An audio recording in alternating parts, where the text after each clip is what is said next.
I am the fountain of affection, I'm the instrument of joy, and to keep the good times rolling, I'm the boy, you know the world could be our oyster, if you just put your trust in me, 'cause we'll keep the good times rolling.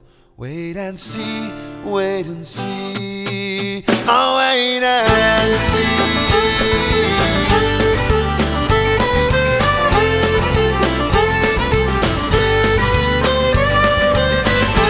There's exultation, there's sweet disintegration. The Port of Halifax has always had huge natural shipping advantages, whether it's for big ships, deep port, the fact that we can run double stack, high containers all the way through to Chicago.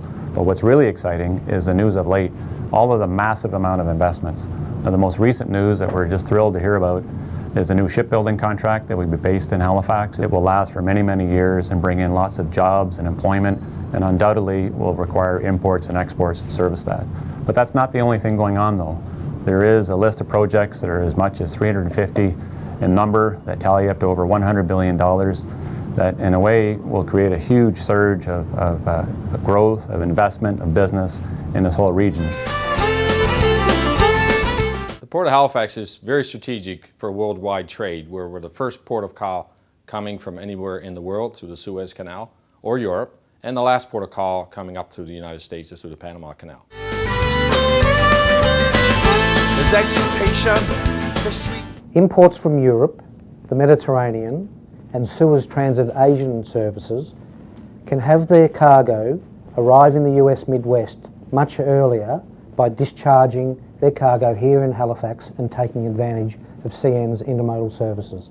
Port of Halifax is the closest major East Coast port with the deepest container berths connecting to the Southeast Asia marketplace. Using the CN rail system, they will connect in to critical markets in central Canada as well as the Chicago and Detroit market areas. Through the Port of Halifax, shippers can access 40% of the North American marketplace quickly and efficiently.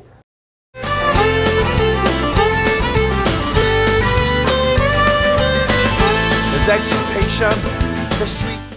There's a very strong export market available over the Port of Halifax, which means from an ocean carrier's point of view, there's great matchback, meaning for every loaded container that comes in, they can count on getting a loaded container out. Now, this doesn't happen by itself. It's because there's been a lot of smart investments by the port, by the terminals, Ceres and Halterm, as well as CN. Port of Halifax and the terminals based there have always been pioneers in the supply chain business. You need only go back to 1995 or even in the late 70s and 80s when Halifax was one of the first harbors, first ports to get into serious double stack container movements. Since then, the port, the railroad and the terminals have invested quite literally over hundreds of millions of dollars to make sure that we have a fantastic train service. Port of Halifax continues to position itself as a big ship port. We invest in infrastructure that is designed to handle the increasing deployment of the bigger container ships that we see entering into continual service. In the last 2 years alone, we've invested $100 million in infrastructure development. The Board of Halterm is committed to the future of Halifax and as such have placed an order for 2 new Super Post Panamax cranes which are due to be commissioned in the third quarter of 2013. Our terminal is invested in 3 Super Post Panamax cranes, which enable us to work any size vessel in the world.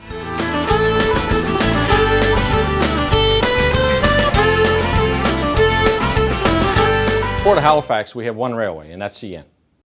The CN railway service our terminal on a daily basis. We have an import train every day and an export train every day, and that service comes directly onto our terminal. Oh no, I can't get down.